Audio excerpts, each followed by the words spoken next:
നമസ്കാരം. ഇന്ന് നമ്മൾ നോക്കാൻ പോകുന്നത് അമിനോ ആസിഡിന്റെ ക്ലാസിഫിക്കേഷനെ കുറിച്ചാണ്.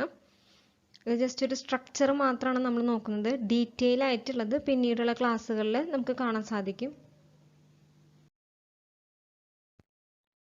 അമിനോ ആസിഡ്സിനെ ക്ലാസിഫൈ ചെയ്തിട്ടുള്ളത് അതിന്റെ സ്ട്രക്ചർ, അതിൽ പ്രസന്റ് ആയിരിക്കുന്ന side chain, metabolism, nutritional requirements ഇതിനൊക്കെ ബേസ് ചെയ്തിട്ടാണ് അമിനോ ആസിഡ്സിനെ ക്ലാസിഫൈ ചെയ്തിട്ടുള്ളത്. ആദ്യത്തെ അമിനോ ആസിഡിന്റെ ക്ലാസിഫിക്കേഷൻ എന്ന് പറയുന്നത് സ്ട്രക്ചറിനെ ബേസ് ചെയ്തിട്ടാണ്.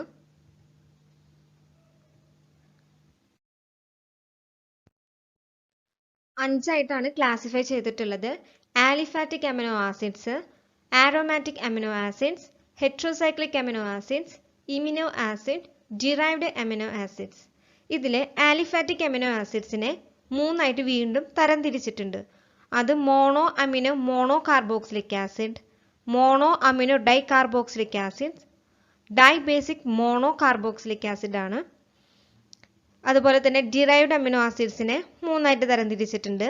Derived amino acids found in proteins, derived amino acids not found in proteins, non alpha amino acids. ഇതാണ് ഡിറൈവ്ഡ് അമിനോ ആസിഡ്സിനെ മൂന്നായിട്ട് തരംതിരിച്ചിട്ടുള്ളത്. ഡീറ്റെയിൽസ് ഇനി വരുന്ന വീഡിയോസിൽ നമുക്ക് നോക്കാം. അടുത്ത ക്ലാസിഫിക്കേഷൻ എന്ന് പറയുന്നത് അമിനോ ആസിഡ്സിലെ പ്രസന്റ് ആയിരിക്കുന്ന സൈഡ് ചെയിനെ ബേസ് ചെയ്തിട്ട് എങ്ങനെയൊക്കെയാണ് അമിനോ ആസിഡ്സിനെ ക്ലാസിഫൈ ചെയ്തിട്ടുള്ളതെന്നാണ് നോക്കുന്നത്.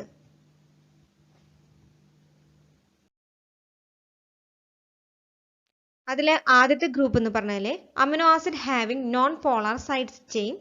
രണ്ടാമത്തെ group amino acids having uncharged or non ionic polar side chains. മൂന്നാമത്തെ group amino acids having charged or ionic polar side chains. ഈ മൂന്നാമത്തെ ഗ്രൂപ്പിനെ വീണ്ടും രണ്ടായിട്ട് തരംതിരിച്ചിട്ടുണ്ട്. അസിഡിക് അമിനോ ആസിഡ്സ് എന്നും ബേസിക് അമിനോ ആസിഡ്സ് എന്നും.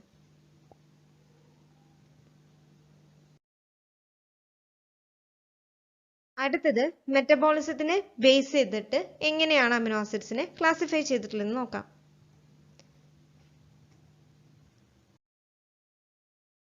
മൂന്നായിട്ടാണ് ക്ലാസിഫൈ ചെയ്തിട്ടുള്ളത്.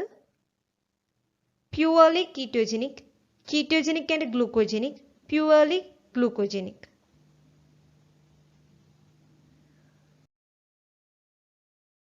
അടുത്തത് അമിനോ ആസിഡ്സിന്റെ ന്യൂട്രീഷണൽ റിക്വയർമെന്റ്സിനെ ബേസ് ചെയ്തിട്ടാണ് ക്ലാസിഫൈ ചെയ്തിട്ടുള്ളത്. മൂന്നായിട്ടാണ് ക്ലാസിഫൈ ചെയ്തിട്ടുള്ളത്.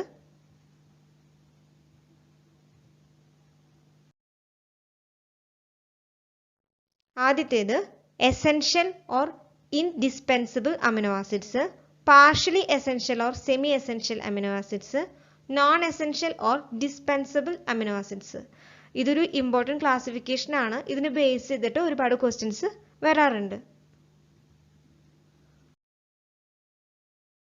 വീഡിയോ ഇഷ്ടപ്പെടുകയാണെങ്കിൽ ലൈക്ക് ചെയ്യാനും ഷെയർ ചെയ്യാനും സബ്സ്ക്രൈബ് ചെയ്യാനും മറക്കരുത്. Thank you.